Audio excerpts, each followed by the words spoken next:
Today we're doing chunky elk stew in a Dutch oven. You'll want to stick around.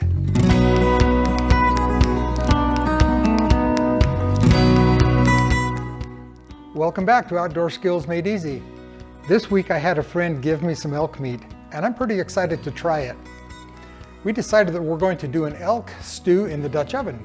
I heard about a technique for tenderizing elk meat that I'd really like to try. One of my friends took a pineapple, put it in a blender or a food processor, made a paste, and then marinated his elk meat in that. The juices from the pineapple tend to break down the meat a little bit, make it softer and more tender. We're going to try that today. You want to start by cubing your elk meat into about 1-inch cubes. Once that's ready to go, then we'll take our pineapple, remove the crown, and then cut the sides off, cut the core out of the middle, and then put that into the food processor, or we'll put it into our blender. Add the meat and the pineapple to a baggie, put it in the fridge, and let it marinate for a couple of hours. If you've got a vacuum sealer that you can put the pineapple and the elk meat into and then vacuum seal that, that will help to draw the pineapple juices into the elk meat and help to tenderize it as it breaks down the muscle fibers. After a couple of hours, we'll take the marinating meat out of the fridge and we're going to rinse off the pineapple. Dry it off a little bit, let the meat come back to room temperature, and then we'll add a lot of salt and pepper, which I really like. That'll season the meat well, and you won't be over salted once you get through the stew process. It'll absorb into the meat, to the vegetables, and everything that we're using. The next step is to take the bacon and cut it into chunks. We're going to first cook the bacon in the Dutch oven so that we have some bacon grease that we can brown the elk meat in. We've got our coals going, the Dutch oven is nice and warm. We're going to take off the lid and then put in the bacon.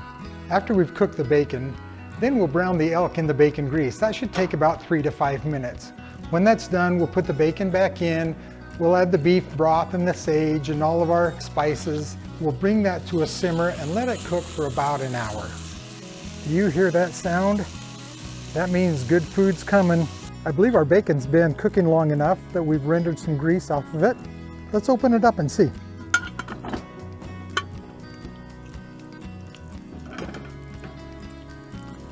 That looks great. So what we'll do now is we'll take the bacon out and then we'll add the elk meat, stir it up and brown it on all sides.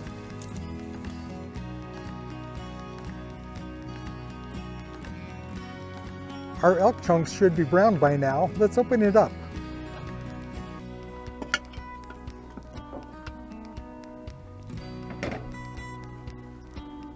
That looks and smells delicious. And we generated some juice. So what we're going to do now is add our spices. We'll put in a cup of beef broth, put the bacon back in, and cover it up and let it simmer for about an hour. Next come the spices with thyme, sage, and garlic. Remember there's 2 cloves of garlic, a teaspoon of thyme, and a half a teaspoon of sage. Next we'll add a cup of beef broth. Now we'll let that simmer for another hour. Because it's a chunky stew, we're now going to chunk up our potatoes, carrots, celery, bell pepper, and onions. We'll wash, cut up, and chunk our potatoes, carrots, bell pepper, celery, and finally our onion. We've been cooking for about an hour and we're coming down the home stretch. Let's open it up and see what we've got.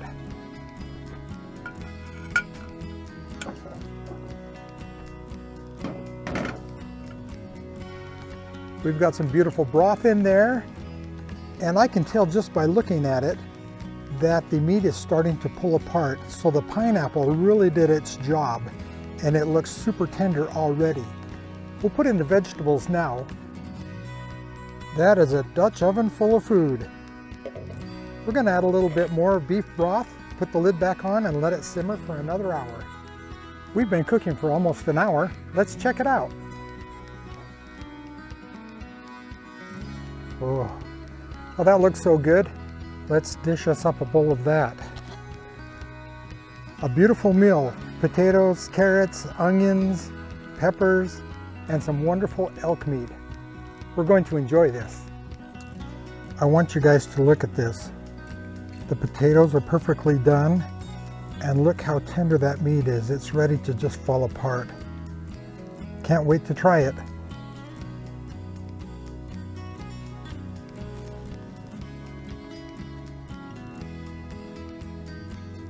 This has turned out to be a wonderful dish. It's tender, it's juicy, and it's not dried out at all like some of the wild game tend to be. I hope that you've enjoyed watching this and hope that you'll join us again at OSME TV.